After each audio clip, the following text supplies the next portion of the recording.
It's the damage to the fibre that the body repairs and then creates growth. Yeah? So a lot of people think, I've done one, I've done two.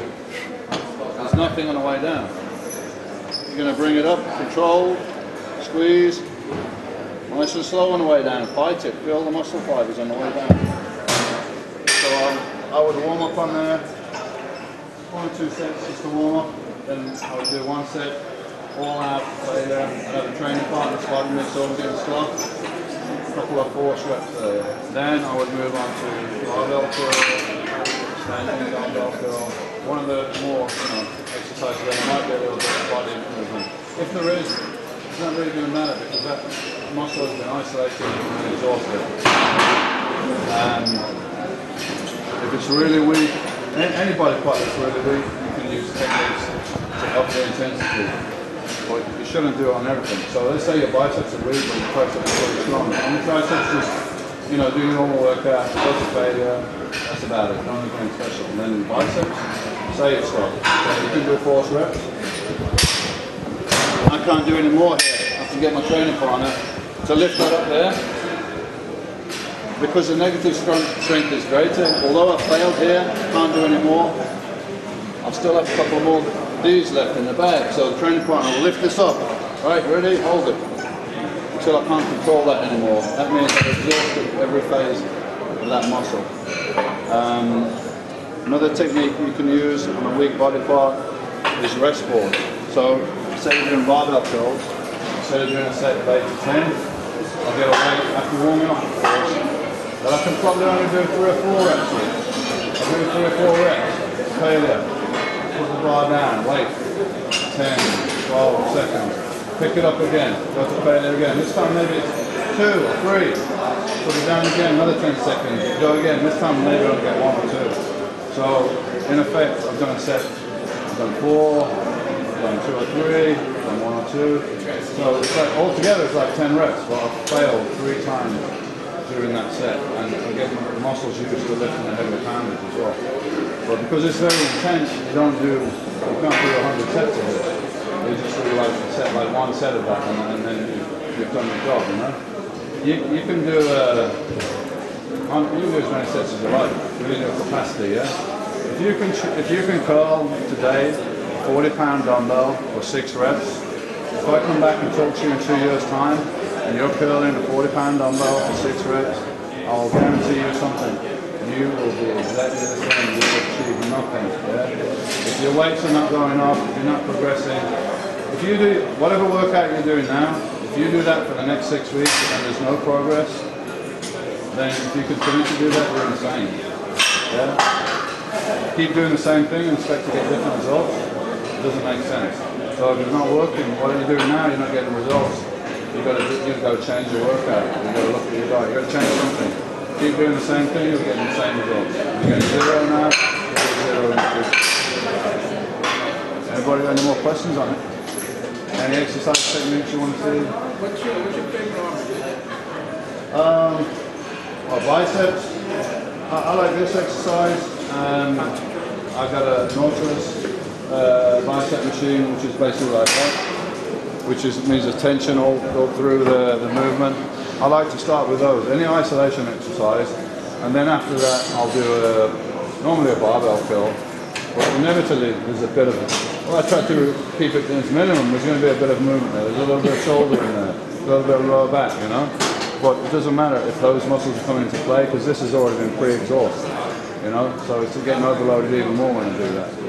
So I would probably, a good workout, I would warm up.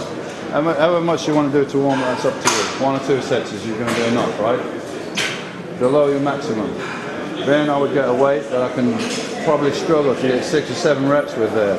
Have a training partner, just a little bit, get a couple more reps. Then I would do a barbell curl. Maybe I'd do a medium set to warm up again. It's a little bit different position. I'd do 8 reps, medium, easy weight. And then I would do an overload set. You know, like I said, probably 5 reps, a couple of rest pause sets on the end. That's it. 4 sets total, finish. Yeah, which might surprise people. But I see people doing 3, 4, 5 5 exercises for their biceps. Why? Because you used to go that when you were a little kid, oh look, here's my muscle. Yeah, but how many are they doing for the calves? How many are they doing for the traps, which are bigger muscles with more complex functions? Yeah? So, and also your biceps are contracting all the time whenever you do back. Yeah, so you don't, you're doing more and more, you just get overtrained. It's a small muscle. Supinates the wrist and bends the arm. That's the only function it's got. So, how many different exercises you want to do? If you want variety, you could do 2 exercises today, and you can come back and train biceps again. Do 2 different exercises. So you're hitting them from slightly different angles all the time. But don't try to do them all at once, it's too much. So when do you typically hit biceps? After back or on I like to do them separate from back, separate in the week. You know, I do biceps tries together? Or? I usually do pecs and biceps. But is it tremendously important when you do it? Not really. The important things are that you train it very intensely, overload it, give it some kind of stress it's not used to, and then you follow that with enough rest and obviously adequate nutrition. If you do those 2 things, you're going to grow. What they really hit your lateral head of your tricep? Lateral head? Outside head? Yeah.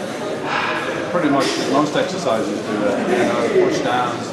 The hard head of the tricep to get is the long head, which is the biggest one. Right. That attaches underneath the scapula down to here. Yeah? Right. The only way to really activate that is to get some stretch on it. So we go to the overhead. Yeah. The long head here is working, but it's just kind of sitting there. Yeah? You get that stretch on there. So you got to get something that's stretching from here to here. French press rotating, that's good exercise. Anything overhead. The problem with a lot of overhead stuff, if you're using free weights, there's a lot of stress on this tendon as well. So you've got to be careful when you're doing it. Do the reps slowly, don't use too much weight, maybe a little higher rep range, like 10 to 12, and maybe do it after you're pretty exhausted with the push downs and stuff, you know? So you've got to look at the exercises you're doing. If you're doing push downs, there's no point really doing another exercise that basically duplicates that. So if you're doing this position, then you need to do something in this position over here. 2 or 3 exercises. What do you think of reverse grip for triceps? Reverse grip bench press? You know, to me, your triceps are working when you're pressing, yeah? You're doing chest, you're probably doing 2 or 3 exercises involving the triceps pushing, yeah? And then at some point you're also doing delts, probably doing pressing movement, whatever it is, barbell, machine, dumbbell, doesn't matter. Working the triceps in that motion, right? So when it comes to the tricep workout, I would much rather isolate it than almost duplicating what I already did. So close grip, bench press, reverse grip, bench press. Not really a big fan of it because you've already done that stuff, yeah? So isolate it, you know? And try to cut out the deltoids and everything else and the pecs. What about skull crushers, Dorian? Sorry? Do you do a lot of skull crushers for triceps? Yeah, lying extensions or French press. If we've got an empty bar somewhere, I can demonstrate it. They got a little light over there?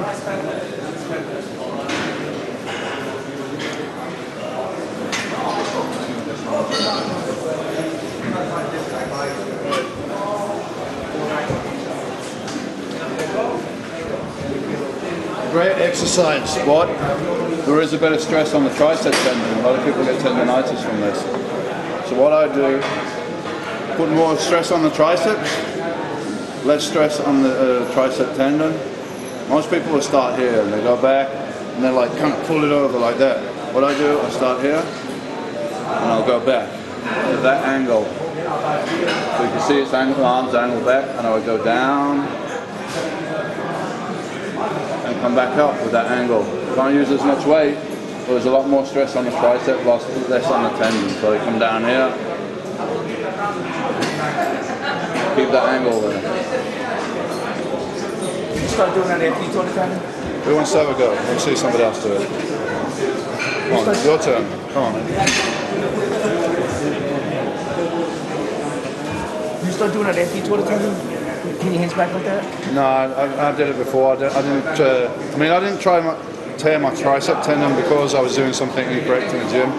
It was just like I was saying earlier, I didn't back off enough, so it got inflamed constantly. It was over about 18 months ago, got inflamed, and I didn't get enough rest. So.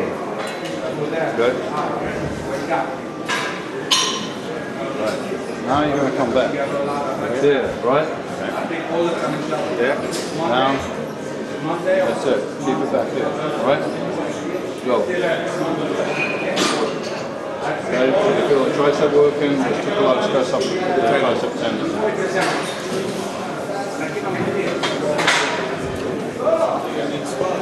Right? Anything else, guys, that can help you with on the What do you do if you're injured? You got an injury or something? I mean, it depends. It depends on the injury, what it is, you know. But you know, you start getting some pain, any kind of injury, you got to back off. You got to deal with that, you know. Otherwise, that little injury. Most injuries you don't come into the gym. It starts as a small injury, you know, little tears, little micro tears that you don't give enough time to heal, and then it gets bigger and it gets bigger, and the tissue gets weakened until one day it's just too much. You know, that's what happened to me. So if you got an injury, you got to deal with it. You know, you got to get therapy on it. You got to get therapy. You know, I'm a big believer in you get little micro tears in the muscle. The muscle's very good at repairing itself as a little injury, but it repairs itself as scar tissue. So no muscle fiber is elastic, you know, like an elastic band, right? Imagine if you got an elastic band and you broke it, and then you stuck it together with a lump of glue, right? It's repaired, but that lump of glue is not elastic, not flexible. Same thing in a muscle, your body will lay down scar tissue to repair that, but that scar tissue is not elastic. So what you have to get is some deep tissue massage, yeah? Somebody that knows what they're doing. You go in and break that scar tissue down and get the blood in there and get it elastic again. Before you end up getting that big bang, a couple of injuries without that, you know? You got to manage it before it gets bigger. That's the key, prevention, you know? Can you work through it with a lighter weight? You know, like general, if there's no pain there, yes. Feeling any kind of pain, that's your body telling you like you need to rest that right now. That's a signal, you know? And you got to be a little flexible. You can't be stubborn. You know? That was my problem. My body was telling me things, and I was like, "Man, you're not in charge here. I am. You're going to do what I tell you to do." But eventually, you're going to break yourself. You know? Sometimes you got to take a step back to take 2 steps forward. You know.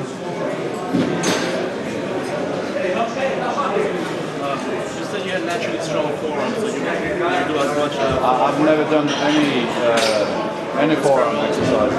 Never. Just gripping on the back and curls work for me. But I'm not saying that works for everybody. You know, obviously I had a lot of muscle fiber in my forearms.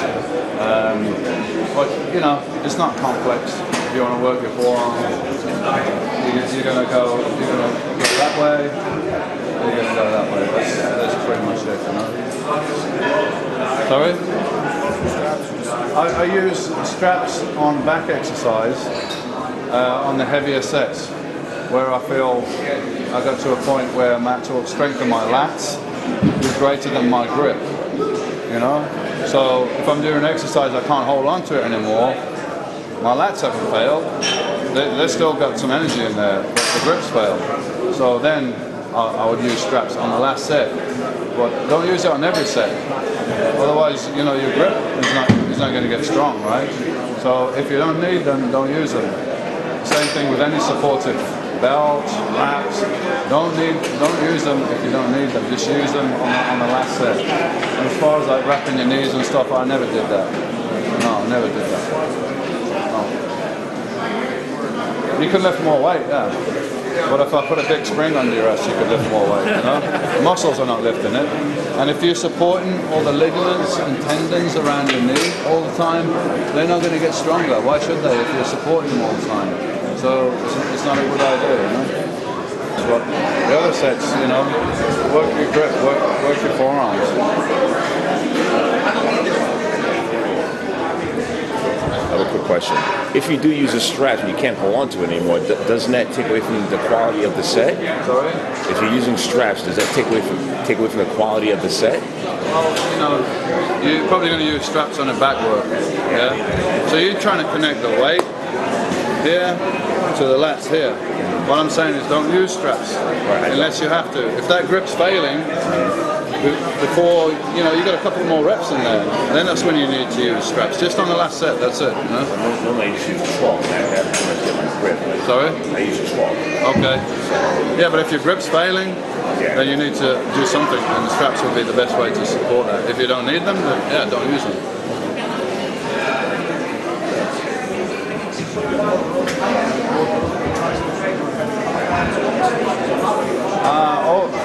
Pretty much all isolation. I don't see the point of doing the compound exercise with triceps because you already did them, right? You're doing your benching, some kind of benching for chest, some kind of pressing for shoulders. So you're already doing that like 2 joint movements already. So everything I did for triceps was pretty isolated, you know. If you're not locking out, you're not really doing triceps. Pardon?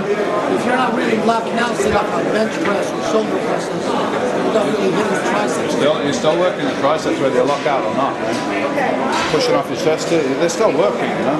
That's my point. You know, you're working in that 2 joint range, so why try and duplicate that again when you're doing triceps? Just isolate them.